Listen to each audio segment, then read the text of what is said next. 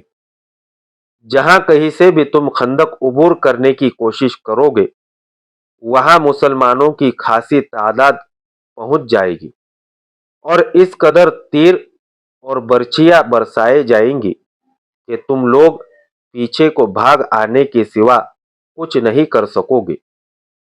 یہ بھی ہو سکتا ہے کہ راتوں کو مسلمان کے حبش خندق سے باہر آ کر تم پر شب خون مار کر واپس چلے جائے۔ عبداللہ بن ابی کیا کر رہا ہے؟ ابو سفیان نے پوچھا۔ اے قریش کے سردار، یہودی جاسوس نے کہا، اتنی عمر گزار کر بھی تم انسانوں کو سمجھنے کے قابل نہیں ہو سکے۔ عبداللہ بن ابی منافق ہے۔ مسلمان اسے جماعت منافقین کا سردار کہتے ہیں اور ہم اسے یہودیت کا غدار سمجھتے ہیں۔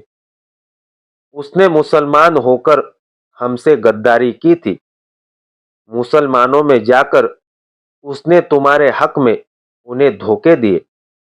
اگر احد کی جنگ میں تم جیت جاتے تو وہ تمہارے ساتھ ہوتا۔ اگر مسلمانوں کا پلہ بھاری دیکھ کر اس نے تم سے بھی اور یہودیوں سے بھی نظر پھیر لی ہے۔ تمہیں ایسے آدمی پر بھروسہ نہیں کرنا چاہیے جو کسی مذہب کا پیروکار اور وفادار نہ ہو۔ اور حیی بن خطب کہاں ہے؟ ابو سفیان نے پوچھا۔ وہ کچھ نہ کچھ کر رہا ہوگا، یہودی جاسوس نے جواب دیا۔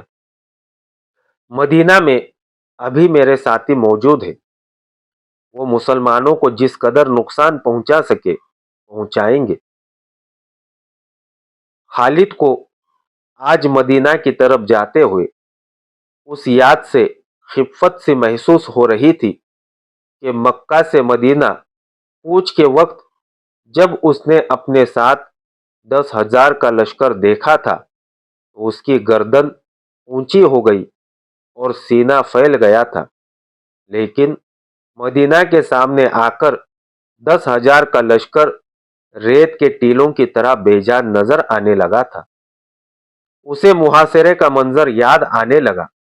لشکر کا جو حصہ اس کی زیر کمان تھا اسے اس نے بڑے اچھے طریقے سے محاصرے کی ترتیب میں کر دیا تھا۔ یہ محاصرہ 22 روز تک رہا۔ پہلے 10 دنوں میں ہی شہر کے اندر مسلمان خوراک کی کمی محسوس کرنے لگے، لیکن اس سے قریش کا کوئی فائدہ نہیں پہنچ سکتا تھا کیونکہ وہ اپنے ساتھ خوراک اور رسد بہت کم لائے تھے۔ ان کے وہم و گمان میں بھی نہیں تھا کہ انہیں مسلمان اپنے محاصرے میں لمبے عرصے کے لیے بیٹھا لیں گے۔ خوراک کی جتنی کمی شہر والے محسوس کر رہے تھے اس سے کچھ زیادہ کمی قریش کے لشکر میں اپنا اثر دکھانے لگی تھی۔ سپاہیوں میں نمایاں طور پر بے چینی نظر آنے لگی۔ مورخ ابن ہشام نے لکھا ہے کہ اس کیفیت میں شہر میں خوراک کا کوئی ذخیرہ نہ تھا اور لوگوں کو روزانہ نصف خوراک دی جا رہی تھی۔ منافقین اور یہودی تقریب کار در پردہ حرکت میں آ گئے۔ کوئی بھی نہ جان سکا کہ یہ آواز کہاں سے اٹھی ہے، لیکن یہ آواز سارے شہر میں پھیل گئی۔ محمد صلی اللہ علیہ وسلم ہمیں کیسی بری موت مروانے کا بندوبست کر رہے ہیں۔ ایک طرف وہ کہتے ہیں کہ بہت جلد قیصر و کسریٰ کے خزانے ہمارے قدموں میں پڑے ہوں گے، دوسری طرف ہم نے اس کی نبوت کا یہ اثر بھی نہ دیکھا کہ آسمان سے ہمارے لیے خوراک اترے۔ لوگوں نے اسلام قبول کر لیا تھا، لیکن وہ گوشت پوش کے انسان تھے، وہ پیٹ کی آوازوں سے متاثر ہونے لگے۔ آخر ایک آواز نے انہیں پیٹ کے بھوک سے آزادی دلا دی۔ کیا تم خدا سے یہ کہو گے کہ ہم نے اپنے پیٹ کو خدا سے زیادہ مقدس جانا تھا؟ یہ ایک رود کی کڑک کی طرح آواز تھی جو مدینہ کے گلی کوچوں میں سنائی دینے لگی۔ آج خدا کے وہ لوگ عزیز ہوں گے جو اس کے رسول صلی اللہ علیہ وسلم کے ساتھ بھوکے اور پیاسے جانیں دے دیں گے۔ خدا کی قسم، اس سے بڑی بزدلی اور بے عزتی مدینہ والوں کے لیے اور کیا ہوگی کہ ہم اہل مکہ کے قدموں میں جا گرے اور کہیں کہ ہم تمہارے غلام ہیں، ہمیں کچھ کھانے کو دو۔ رسول اکرم صلی اللہ علیہ وسلم شہر کے دفاع میں اس قدر سرگرم تھے کہ آپ صلی اللہ علیہ وسلم کے لیے دن اور رات ایک ہو گئے تھے۔ آپ صلی اللہ علیہ وسلم اللہ کے محبوب نبی تھے۔ آپ صلی اللہ علیہ وسلم چاہتے تو معجزے بھی رونما ہو سکتے تھے، لیکن آپ صلی اللہ علیہ وسلم کو احساس تھا کہ ہر آدمی پیغمبر اور رسول نہیں، نہ کوئی انسان آپ صلی اللہ علیہ وسلم کے بعد نبوت اور رسالت کا درجہ حاصل کر سکے گا۔